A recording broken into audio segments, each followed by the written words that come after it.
Hello viewers, welcome back to my channel. In this video, I am going to tell you about how earthquake in Turkey and Syria will affect their economy. The silence was the most unbearable part.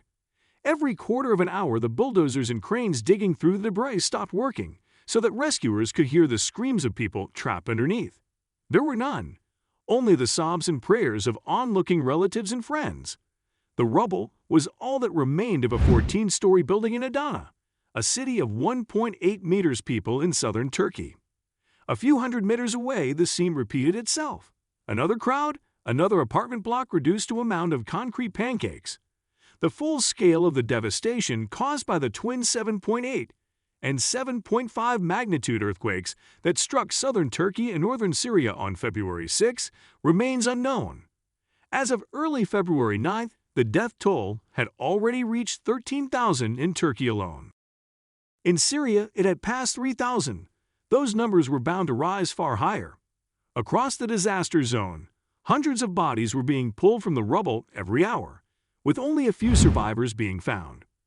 Rescue teams had excavated only a fraction of the 6,000 buildings in Turkey that had collapsed. This comes in a region that already bears the scars of a nearly 12-year-long war, resulting in food shortages, economic collapse, a humanitarian crisis, and a recent cholera outbreak. The country's national infrastructure has been at a crisis point for years, barely able to support its war-stricken population. More than 5 million Syrians may be homeless after the earthquake, according to a United Nations official.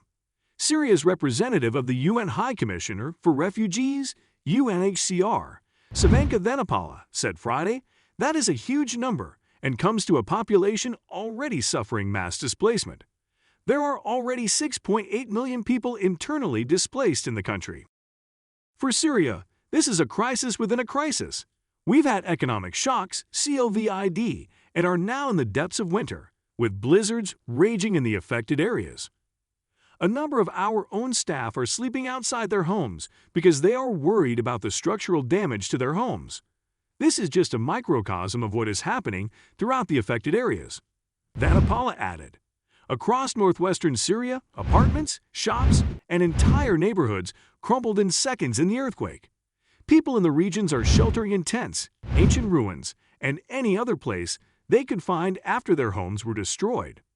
How can we tolerate all this?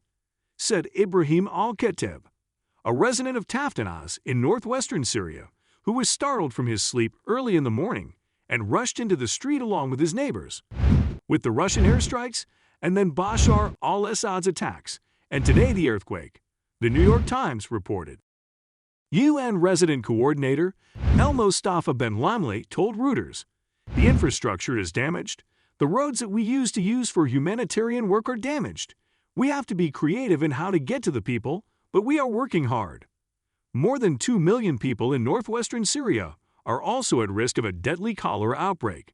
The outbreak began in northeastern Syria, attributed to contaminated water from the Euphrates River, which people were relying on, in part, because of the water infrastructure destroyed by years of fighting. About 47% of people in Syria rely on unsafe drinking water, a potentially even bigger risk after the massive infrastructure damage wrought by the earthquake. In northwest Syria, in particular, this outbreak was straining an already stretched and under-resourced health system, which will now also need to find ways to treat those injured in the earthquake. The devastation extends beyond northwest Syria, as the country as a whole has been overwhelmed by years of war and destruction. International sanctions against Syria are also deepening the economic crisis Syrians face. The country faces record and widespread poverty and food shortages. About 90% of Syrians live below the poverty line, and nearly 75% struggle to meet their most basic needs. But then, on February, earthquakes are natural disasters that can have significant impacts on the economy of affected regions. The extent of the impact depends on various factors, such as the magnitude and duration of the earthquake, the extent of the damage caused, and the level of preparedness of the affected region. In this essay, we will explore the economic implications of the recent earthquakes in Turkey and Syria and discuss the various ways in which these disasters can impact economic activity in the affected regions.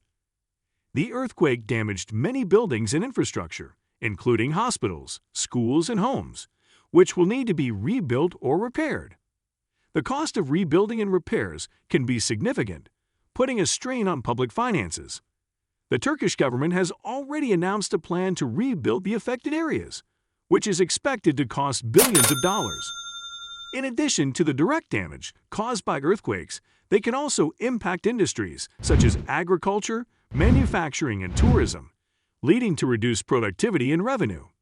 For example, in Turkey, the earthquake damaged many factories and industrial facilities, leading to reduced productivity and revenue. The damage to infrastructure also disrupted transportation, making it difficult for businesses to move goods and materials. Similarly, the earthquake in Syria caused damage to infrastructure and buildings, which could disrupt economic activity in the affected regions. The loss of life and displacement of people can also have social and economic implications, further exacerbating the economic impact of earthquakes. The loss of life can be tragic, and the displacement of people can lead to a disruption in economic activity. The displacement of people can also lead to a strain on social services and public resources, which can impact economic activity. In Turkey, the earthquake left thousands of people homeless, which will require significant resources to provide shelter and support. The economic impact of earthquakes can also vary depending on the level of preparedness of the affected region. Countries with robust infrastructure, building codes, and emergency response systems are better equipped to respond to earthquakes and mitigate their economic impact. For example, in Japan, a country with a high risk of earthquakes, the government has invested heavily in earthquake-resistant building codes, infrastructure, and emergency response systems. This investment has helped the country to mitigate the economic impact of earthquakes. In conclusion, earthquakes can have significant economic implications for affected regions. The recent earthquakes in Turkey and Syria have the potential to cause significant economic damage, including damage to infrastructure, disruption of economic activity, and loss of life and displacement of people. The economic impact of earthquakes will depend on various factors, such as the magnitude and duration of the earthquake, the extent of the damage caused, and the level of preparedness of the affected region. Governments and businesses can take steps to mitigate the economic impact of earthquakes, including investing in earthquake-resistant infrastructure and emergency response systems. Ultimately, the ability of affected regions to respond and recover from earthquakes will determine the extent of their economic impact. These inflows of unknown origin have become a major funding source. During a period of high energy prices that have pushed the current account deficit to $48.8 billion, Turkey received $24.2 billion in informal funds, making it the second largest source of FX after the tourism industry. But then, on February 6, the worst happened. Turkey and neighboring Syria were hit by a pair of massive earthquakes, registering magnitudes of 7.8 and 7.5 just hours apart. As of February 13, the total death toll in Turkey was over 30,000. Tens of thousands more have been injured, thousands of buildings have been destroyed, and the total physical damage and loss of future growth is estimated in the tens of billions of dollars. President Tayyip Erdogan has said the state will complete housing reconstruction within a year, and the government was preparing a program to make the country stand up again. Some 13.4 million people live in the 10 provinces hit by the quake, or 15% of Turkey's population. And it produces close to 10% of GDP. The earthquake's impact on gross domestic product is unlikely to be as pronounced as after the 1999 earthquake in northwest Turkey, which struck the industrial heartland. IMF Executive Director Mahmoud Movyildiz said on the sidelines of the Arab Fiscal Forum on Sunday. The government forecast growth at 5% in 2022 and had estimated growth at 5.5% in 2023 before the quake. Turkey is due to hold presidential and parliamentary elections this summer, the biggest challenge to Erdogan during his 2 decades in power.